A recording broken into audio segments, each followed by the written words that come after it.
Hello, May class, and welcome to your first computing lesson of the term.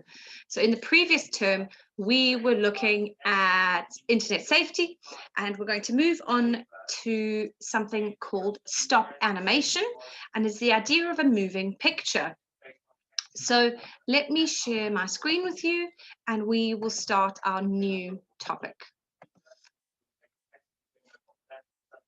So, as mentioned before, we are moving on from our topic and we're going to be looking at stop animation. So, the stop animation is the following. This is something you need to know before we go into a bit more detail about stop animation. So, the idea of moving pictures. So, where did these moving pictures come from? In 1888, in New York City, the great inventor Thomas Edison and his British assistant, William Dixon, worried that others were gaining ground in camera development. The pair set out to create a device that could record moving pictures. And in 1890, Dixon unveiled the Cartograph, a primitive motion picture camera. Right. Before this, there were other devices that people used to create their moving pictures. Right, and this is one of them down here. You have a look at the picture. Right, and this underneath is called a phenakistoscope. All right, and this was invented in 1832 and uses a spinning disc attached to a vertical handle. Okay, so if you imagine the disc moving round and round and round and a vertical handle. Right, a zoetrope, which is the one there. This was invented in 1834 and uses a rotating drum with slits in it to view the image as they spin around. And I'll try and find a short clip to show you just how these worked when we are finished. A cartograph or a flip book, which is obviously another term for it. This was created in 1886, and these you may have seen before. So we're going to click on the link below, and it's going to show you just how these flip books work. Right. Edward Muybridge was tasked to find out whether a horse had all hooves off the ground when running. He had several cameras all on strings taking photos of the horse galloping. He then put the clips together to create the clip that he needed.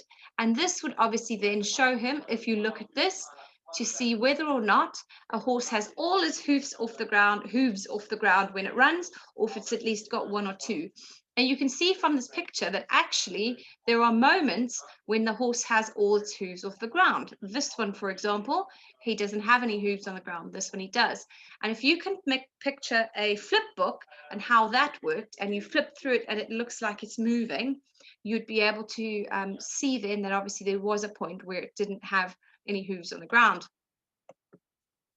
So how does animation or filmmaking work? Animation is the rapid display of a sequence of pictures which give the illusion of movement. So it's picture after picture after picture after picture put close together, okay? And then it looks like whatever they've been drawing is moving. Each picture that you have is called a frame. The animation is normally played at a rate of 16 to 25 frames per second. So that's 16 to 25 separate frames per second. And there's another link we can have a look at. So your task today, or your tasks today, are as follows.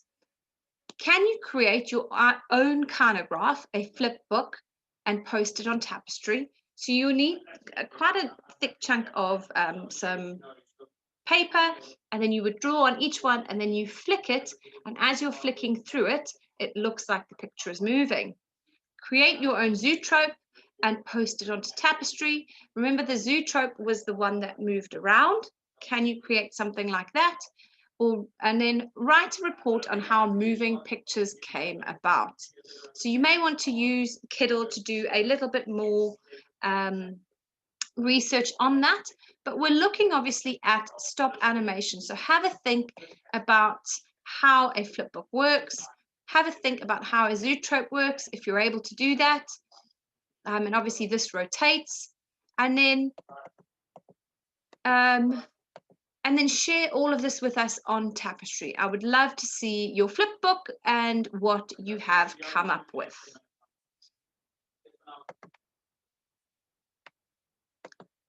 Don't forget to share it all on Tapestry by 4 p.m. this afternoon.